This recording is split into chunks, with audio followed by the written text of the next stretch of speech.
Hi YouTube! Welcome back to my channel. If you don't know me, my name is Divine Uche and I do a lot of video essays and social commentary over whatever I feel like talking about that week. So if that's something that interests you, make sure you like and subscribe. Hey guys! I'm sorry. In my last video, I was talking about how um, you know, I'm back. Hopefully I stay back. Um, y'all, school hit me like a truck, like a semi truck. Um, my gosh. You know what? I think I'm gonna have to save like the whole finals week for like a story time or something.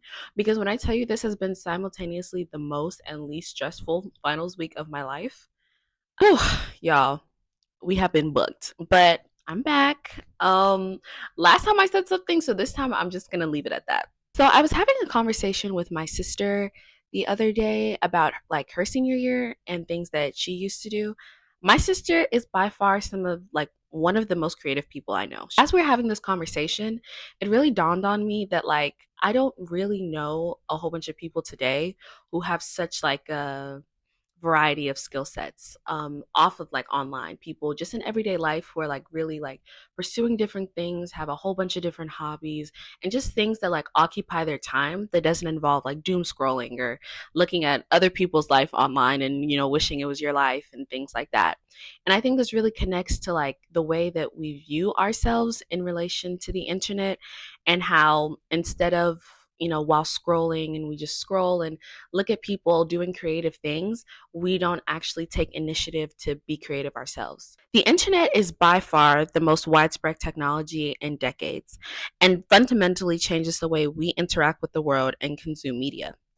However, research shows that the internet might actually be affecting the malleability of your brain, or how well your brain is able to retain and learn new things, shrinking your brain's capacity to learn new feats. I truly think that the internet stifles our creativity, and I think it is something that is such a loss. When we look back in history, people who were like blacksmiths, people who were painters, people who had distinctions, people who used to like pursue hobbies and things like that professionally, they used to study, they used to train, they used to have mentors, and they would spend a lot of time honing their craft. Even people today, people 10 years ago, like with the advent of YouTube, people would watch these long YouTube videos to really understand how to do different things. They would try it. It wasn't a, oh, I can learn it in a week, and if I don't get it in a week, then I don't want to do it anymore. People were, I think, more willing to sit down and commit themselves to learning things of trying to just have it already down. And I think that's something that our internet age, especially with how fast technology is evolving, is really bringing about. I found this article by the National Library of Medicine that kind of speaks more to the point in a more eloquent way, and they talk about how the internet is actually changing our brains. They call the phenomenon the online brain. And they bring up two really big and major points of how that's happening. The first one, as we can all attest to, is a shorter attention span and how that is impacting our brain's ability to function and our creativity. Constant influx of online information, prompts, and notifications compete for our attention. They may encourage individuals to split their concentration across multiple platforms in a phenomenon marked as attention switching versus sustained attention task. I think this is really something that we can see in our everyday lives. Kind of like, to speak to what the article was saying, we see so many things on a daily basis. I bet if I asked you in the middle of a doom scrolling episode, could you recall the last three videos that you just watched? You probably couldn't, because your brain is in a state of just consuming and looking for that next dopamine hit to give a like, instead of really sitting down and processing what it is that we're seeing. We have notifications flooding our phones every minute. We have ads that are bright and colorful and use songs and nostalgia to compete for our attention. And instead of giving our time to each and every single one, because we just simply don't have enough attention span for it, we decide instead to split our attention. I might be switching apps from a YouTube video to a YouTube short to a TikTok that it reminded me of, to a notification from someone who just texted me, to a phone call, to maybe while I'm on the phone call, I'm watching Instagram Reels or playing a game. And we just see how our world is constantly filled with so much noise that takes up so much of our attention and really disturbs us from what not only what really matters, but from things that we could be using to feed our brains. Our brain is constantly on. It's going back and forth between all these different things, and it can never really focus and pinpoint on the one cognitive function that it needs to pay attention to. So when we look at it in terms of creativity, say you were taking up something like sewing.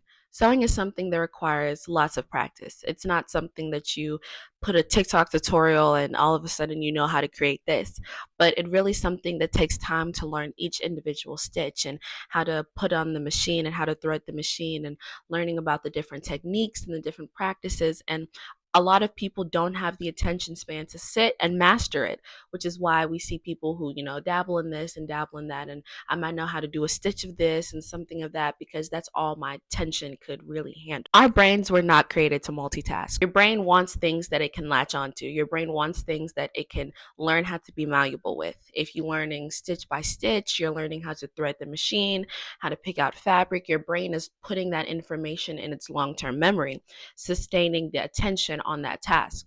Another thing that the article brings up is life experience. So our brains function through something known as neuroplasticity.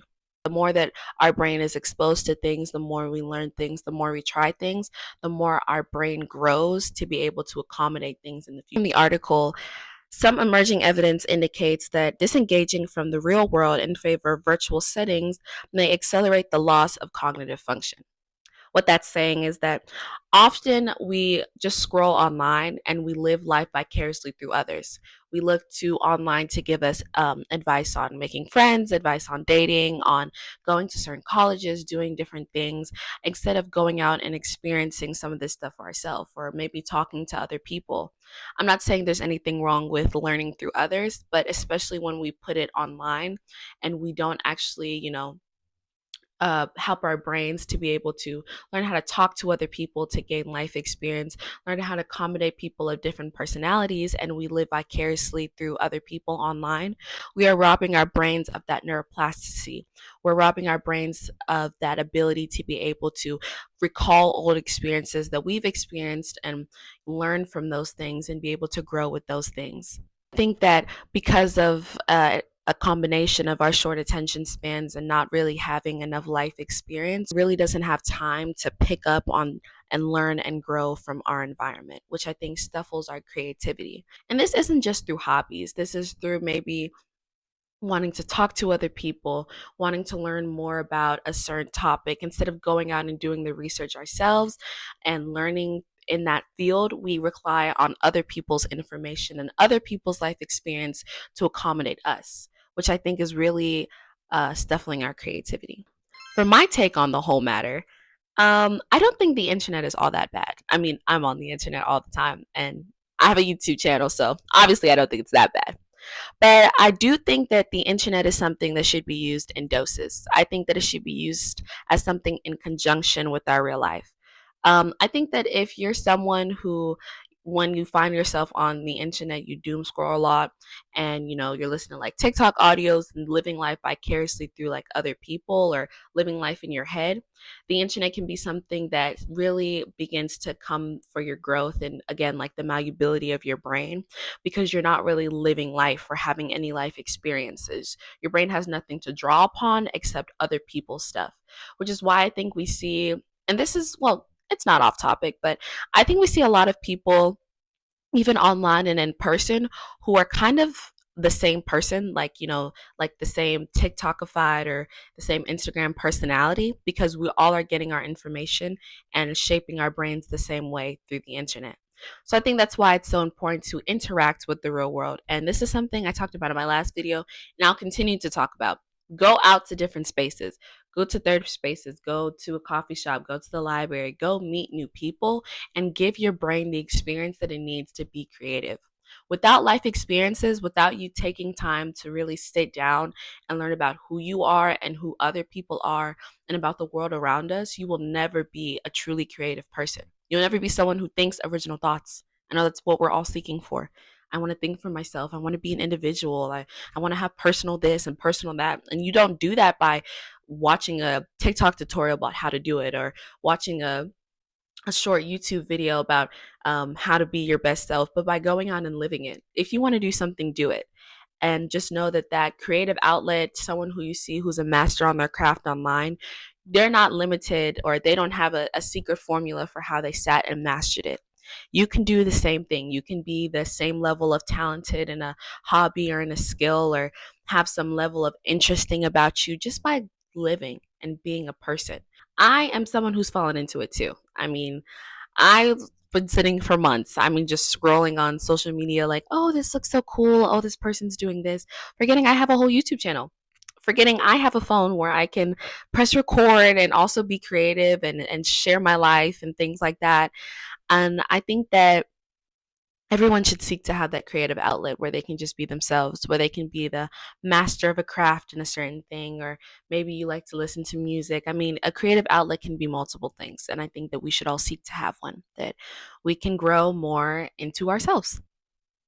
So I hope you guys enjoyed this video. Like the video, make sure you like and subscribe to my channel for more. Definitely are back in business, so anything you guys want to see, just let me know. Bye guys.